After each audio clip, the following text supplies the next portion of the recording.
Hi there, from a lovely summer evening in Melbourne, Australia. I'm Angela from the Australian Conservation Foundation. We're a national environmental charity working on a range of environmental issues, including climate change.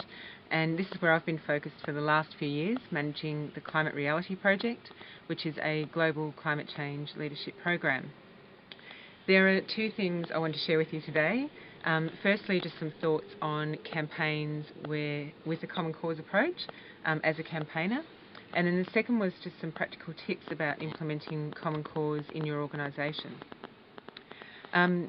Similar to many other countries, climate change in Australia, and in particular legislation, has been one of our most emotive and contested political public issues, really bouncing around the circumflex from intrinsic universalism values to the extrinsic values, and exhibiting a range of frames, particularly the self-interest and common interest frames. Last year we had, actually not last year, the year before last, we had historic climate legislation passed. So the Clean Energy Futures legislation went through both houses and was passed into law, which was absolutely fantastic. The byproduct, however, has been that most people understand this legislation to be a carbon tax. So the discourse about environmental protection has been firmly displaced by wealth, social power and national security discussions. That was a kookaburra that just flew over the top of me, which you might be able to see him just up there. Anyway. Classic playing up to the cliche there. The impression people had through the media coverage of the Clean Energy Futures legislation was that the carbon tax was going to be a huge impost for them personally. So what we now find is that 12 plus months down the track, this has actually not been the case. So thinking about this from a common cause practice, a question for us as campaigners is, given where the issue is now, how do we actually build a path to engage those complementary intrinsic values more strongly and more profoundly for the future? And also, how do we start to reimagine some of those intervention points from people's lived experience which engage particular values? So, the policy implementation was one of the key lived experiences that people had. Institutions, communications and behaviours that people have experienced in the last 12 months linked to this particular issue.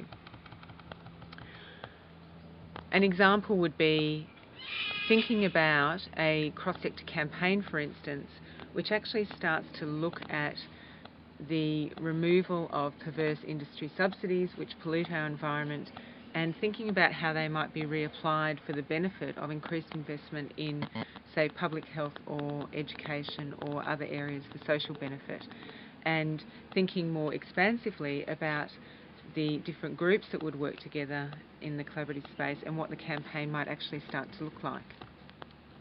The second part of what I just wanted to quickly talk with you about was actually implementing common cause in your organisation, and this is much more practical in terms of just some things that I would recommend. Firstly, find a buddy, so learn together and reduce the load. It makes it a lot easier if you've got someone internally to have deep conversations with about the work.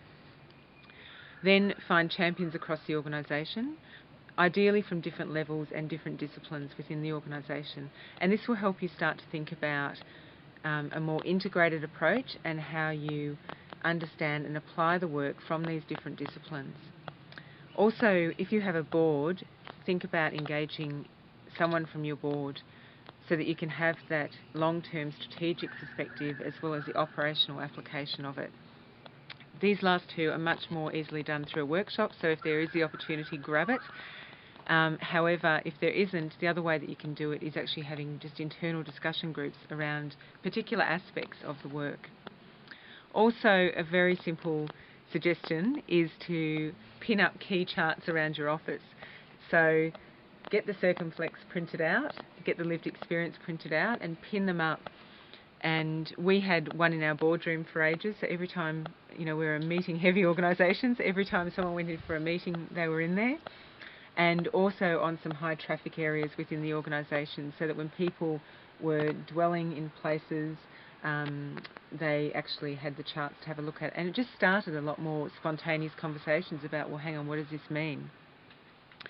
The other final thing would be try and work with someone outside your sector and outside the organisation. So it really helps if you work with someone, if you're in the environmental sector, work with someone in the aid and development sector, because there's a lot of similarities, but there's also a whole range of different approaches that, because you're talking about it together, you might come up with a more collaborative, cross-sectorial solution.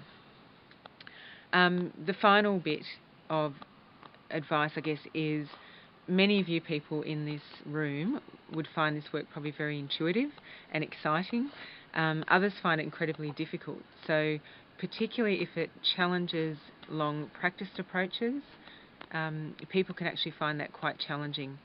So just be ready for that.